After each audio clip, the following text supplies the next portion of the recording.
एक समय की बात है। अरिया के जादुई क्षेत्र में लूका नाम का एक युवा विद्रोही रहता था, जिसे शक्तिशाली मंत्र बनाने की आदत थी। लूका मौजूदा मंत्रों से संतुष्ट नहीं था और कुछ नया और क्रांतिकारी बनाना चाहता था। कई सालों के अनुसंधान और अभ्यास के बाद लूका ने एक ऐसा जादू विकसित किया जिसका उपयोग पहले कभी नहीं किया गया।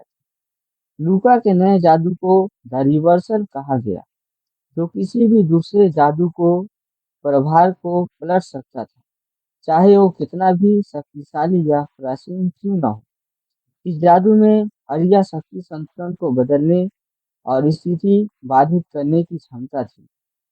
लूका ने पास के एक छोटे निर्जन द्वीप पर अपने जादू का परीक्षण करने का फैसला किया। उसने कुछ सेवकों को जमा किया और एक साधारण तालाब पर जादू कर दिया।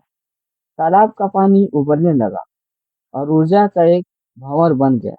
जैसे ही मंत्र का प्रभाव हुआ, सेवक हैरानी से देखते रहे। दारीवसल से न केवल तालाब का पानी लौटा, बल्कि लंबे समय से विलुप्त हो रही पौधों की प्रजाति भी वापस आ गई। लूका के सेवक यह देखकर बहुत हैरान और उत्साहित थे।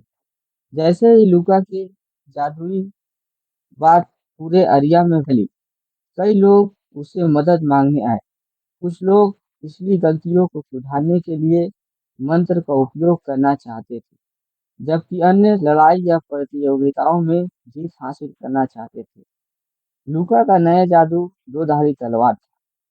हालांकि यह अविश्वसनीय भलाई ला सकता था, लेकिन इसमें अराजकता और विनाश पैदा करने की भी क्षमता थी। अरिया में कुल सबसे शक्तिशाली मंत्र संतुलन बनाए रखने और विनाशकारी घटनाओं को रोकने के लिए बनाया गया था। द रिवर्सल इस संतुलन को बिगाड़ सकता था और अप्रत्याशित परिणाम दे सकता था। जोखिमों के बावजूद लूका ने हमेशा अपने कार्यों के परिणामों पर विचार करते हुए जिम्मेदारी से अपना मंत्र का उपयोग करना जारी रखा। वो अरिया में एक प्रसिद्ध व्यक्ति बन गया।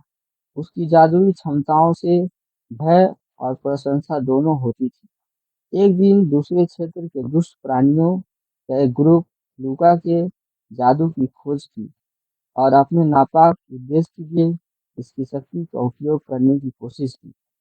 उन्होंने लूका पर हमला कर दिया और जादू चुरा लिया। इसका इस्तेमाल अरिया में अराजकता और विनाश पैदा करने के लिए योजना बना रहे थे। लूका अपने जादू वापस पाने और उसे गलत हाथों में जाने से रोकने के लिए चिंतित था। वो चोरों का पता लगाने और अपना जादू वापस पाने के लिए एक खतरनाक खोज पर निकल पड़ा। रास्ते में लूका को विभिन्न चुनौतियों और बाधाओं का सामना करना पड़ा, लेकिन वो अपना जादू वापस पाने में सफल रहा। इसके बाद लूका ने दुष्ट प्राणियों द्वारा की गई क्षति को कम करने और अरिया में संतुलन बहाल करने के लिए द रिवर्सल का उपयोग किया।